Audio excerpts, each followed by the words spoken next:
One executive order on vaccines became either a dangerous disruption or a measured spacing reform, depending on which headline you clicked.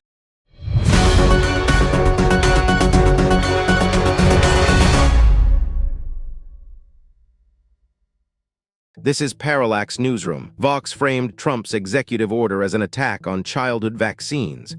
Axios specified it splits up the MMR shot. President Trump signed an order altering the childhood vaccine schedule. Vox led with the phrase, "takes aim at childhood vaccines," centering the move as an assault on established immunization. The Associated Press reported the order calls for spacing out childhood vaccine shots, presenting the policy as a scheduling modification. Axios noted the directive specifically seeks to split up the combined MMR vaccine into separate administrations. The read, Vox's framing uses the verb, "takes aim" to imply hostile intent, omitting the specific mechanism of spacing out shots that Axios and AP reported. AP and Axios emphasize the logistical change to the schedule, without immediately quoting medical organizations. The Hill, meanwhile, pivots to institutional pushback, reporting that both the American Medical Association and the American Academy of Pediatrics labeled the order dangerous.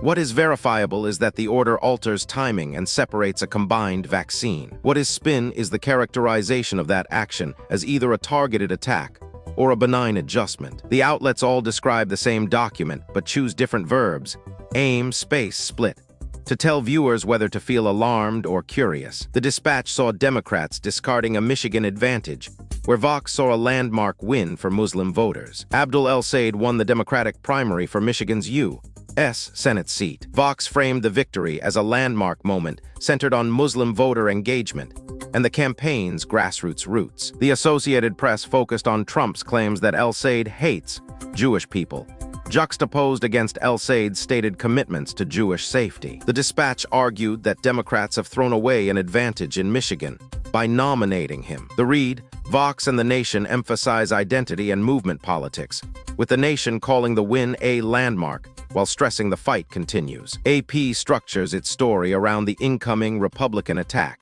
making Trump's allegations the central tension rather than the primary result itself. The Dispatch treats the nomination as a strategic error, omitting the grassroots enthusiasm that NBC News highlighted in its coverage of a warm call with Obama. The verifiable fact is El-Sayed's victory. The spin lies in whether that win represents progressive momentum, a general election liability, or a referendum on establishment politics. Democracy Now! Explicitly frames it as a defeat for AIPAC, naming a stake absent from the center and right coverage. Washington Times demanded Iran pay its own victims, where MSNBC detailed Iran's conditions for reopening the strait. Iran stated the U.S.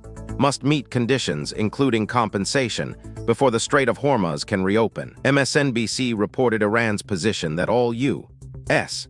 conditions must be met first, framing the story around Tehran's demands. The Hill described Iran's requirements as steep demands that threaten to derail the reopening process. The Washington Times framed the U.S.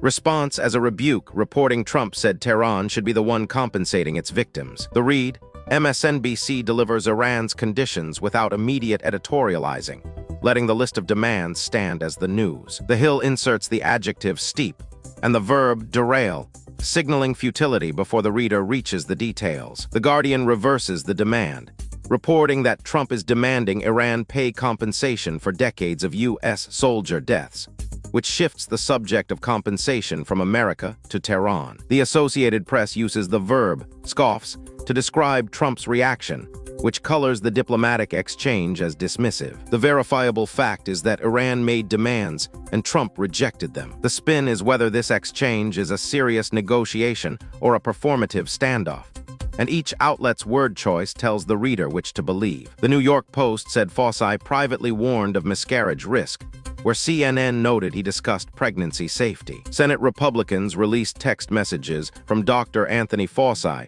discussing COVID-19 vaccine safety. CNN reported the texts show Fauci discussing safety regarding the COVID vaccine and pregnancy. Fox News framed the messages as revealing Fauci discussed COVID mRNA vaccine concerns for pregnant women.